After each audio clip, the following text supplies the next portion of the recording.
for Stoppard, everybody. Keep it going for Aaron. All right, ladies and gentlemen, we have 3 more comedians for you. So please, if you're having a good time, please stick around and give them all some love. I guarantee they will bring the funny. But the next guy, I think, is the guy that a lot of you have come here to see tonight.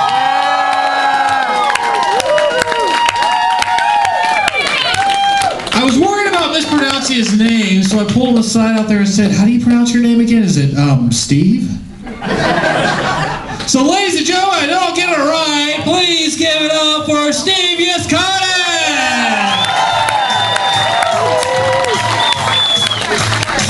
Good evening, everybody. How you doing? My name is Steve Yaskada. I have never done stand-up comedy before in my life. It's something I always wanted to do, so here I am. I hope you guys all have a good time tonight, and I really hope you laugh. But really, I'm here to deliver a message to you guys tonight, and it's something I need you to take with you and share with everybody. But before I get into this, I have some housekeeping to do, and the first thing is I have a little disclaimer here, and it just states that all the women in my act, I've changed their names to their home city to protect the guilty. I'm in enough trouble with half of them, so I think I better stay out of trouble. Also, before I go any further, I really need to stop and thank all my friends, my family, and my coworkers who came out here tonight to support me. Thank you guys so much. Really, it means a lot to me. So I guess we'll get started. Hold on a second. Okay. I didn't practice this part. And my time is running out. I don't have one. All right. All right, I'm going to move this out of the way so I don't fall over that. I'm 45 years old. I am a single guy. And I know, no comments. I know you guys are sitting out there thinking, well, look at you, Steve. You're fat, you're old, you're gray. Of course you're single, right? Or you could be like my younger son, Colin, who's out there somewhere, and I think he's recording me. Colin said to me in a conversation one night, he said, well, Dad, you know, minus 20 pounds and some Just for Men, you probably could get yourself a date. Yeah, so he's the actual comedian in the family, and I really think he's on after me with his act, My Fat Old Dad and Dating. In any case, I'm single because I choose to be, and not because I can't find a date. And I decided to go ahead and try an online dating service some time ago. And I don't know if any of you have ever done this before, but it is like a college exam to sign up for these things. It takes like 4 hours, and it's like a brain aneurysm going off in your head if you answer all the questions right. It's a horrible experience. And then you finally get your account, and then you get inundated by all these women, which, I mean, it's a cool thing, but I mean, at the same time, it's like overwhelming, and you got all these people to go through. So I finally sort through all this, and I have my very first date. And again, to stick with the disclaimer, her name is Miss Harrisburg. I met Miss Harrisburg at Damon's over at Progress Avenue, and we got a table, we sat down, and we were having a really good time, and we're laughing, and we're talking, and there's never a break in the conversation, and everything is going well. And then all of a sudden, like an hour into this date, she stops and she says to me, and I quote, "But right now in life, I'm concentrating on my walk with God." Yeah. Now, seriously. Now, did you ever have that feeling that comes over you when your body temperature goes from 98.6 to 212 in like a millisecond because you realize something is wrong? Well, I realized this, and really I've experienced so many times I've named it a meltdown. I really don't recall much more from the rest of this date because I was in such shock. But at one point in time, I remember her saying something about she goes home every night and she gets on dailyscripture.com or .org, or no, .god. And really, the way she was talking, I think God was stopping by at her house every night and really actually delivering the messages.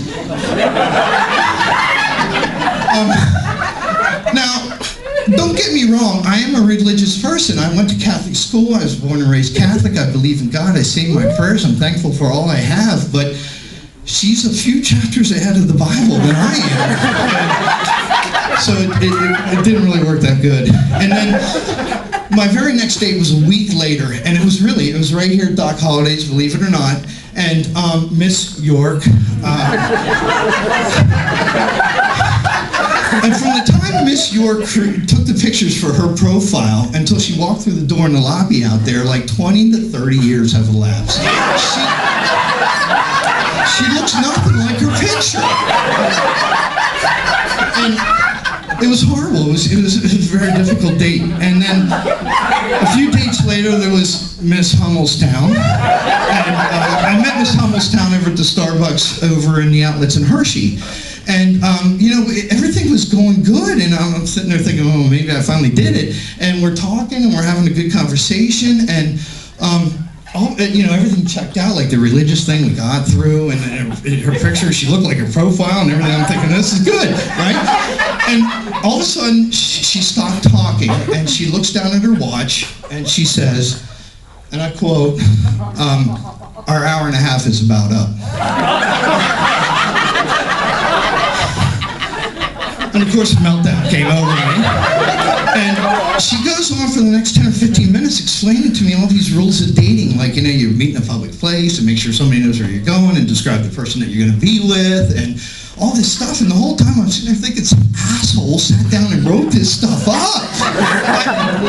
I have enough stress with dating. And the last thing I need is a rule book out here floating around somewhere that I got to read. Needless to say, that was not a good date either.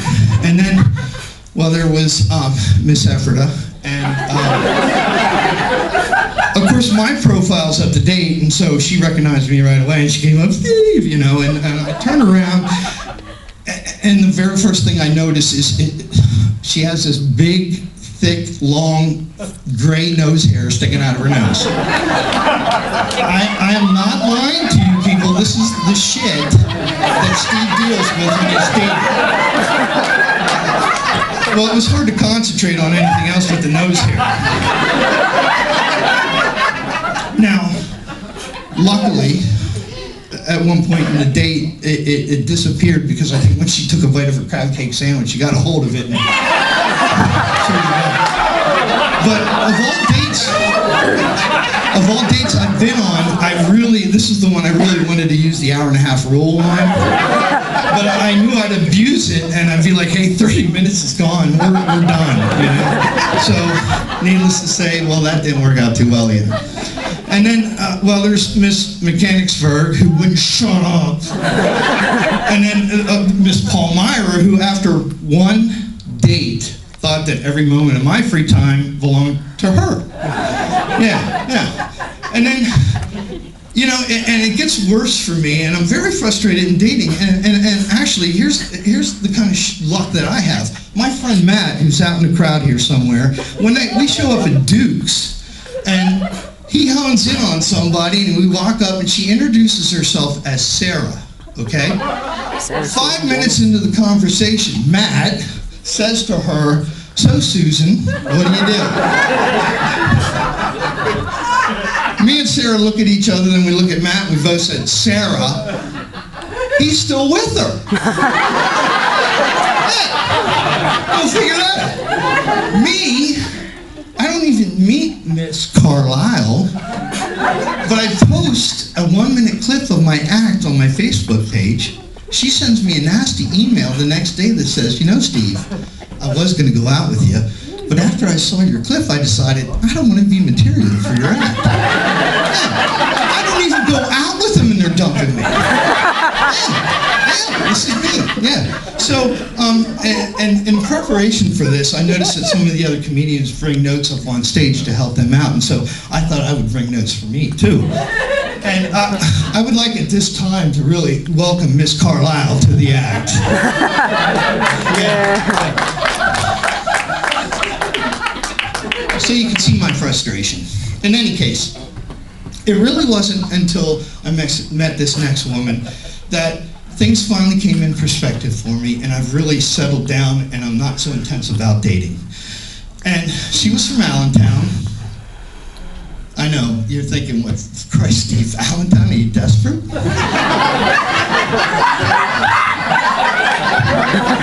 Yes. I thought if I got out of the area, maybe things would work a little bit for me. So some Saturday afternoon, I pack up and I drive up to the Lehigh Valley Mall and I meet her at this restaurant. And it was a great time. We were just laughing and talking and having a good time. It was 2 hours. It was one of those situations where the wait staff was like getting pissed because we're hogging the table up, drinking water, laughing, talking, making asses out of ourselves, you know? So I finally paid the bill, and we're walking out to her car, and I thought, you know, I was just getting ready to ask her, hey, would you like to see me again? And she says to me, and again, I'm not making this up, and you can't make this kind of shit up. She said, I have 2 more guys to check out.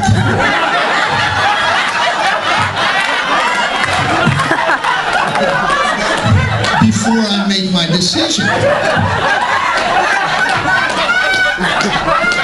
Now, I'm a very outgoing guy, and there's not too many times in my life where I really have nothing to respond to somebody, but this is one time in recent memory that I can remember one. And of course, the meltdown came over me. And Allentown's an hour and 20 minutes away from my apartment, and I honestly cannot remember any part of the drive home. And I finally came to later on that night, and this is when something very profound came to me, and this is what I came here to share with you guys tonight, and I want you to take this with you and share it with everybody that you know. In 45 years of collecting data, yeah, I grew up with 4 sisters, and a lot of the data I collected was with my ex-girlfriend, who I lived with for 2.5 years. And at this point, I probably should stop and thank her for the volumes, upon volumes, upon volumes, upon volumes of data that she has given me for my research. Yeah. And my message to you is, the grass can be greener on the other side. However, it's what's living within that grass that'll often make you ask yourself, why? Why did you ever step in the yard? Thank you guys very much. Thank you so much.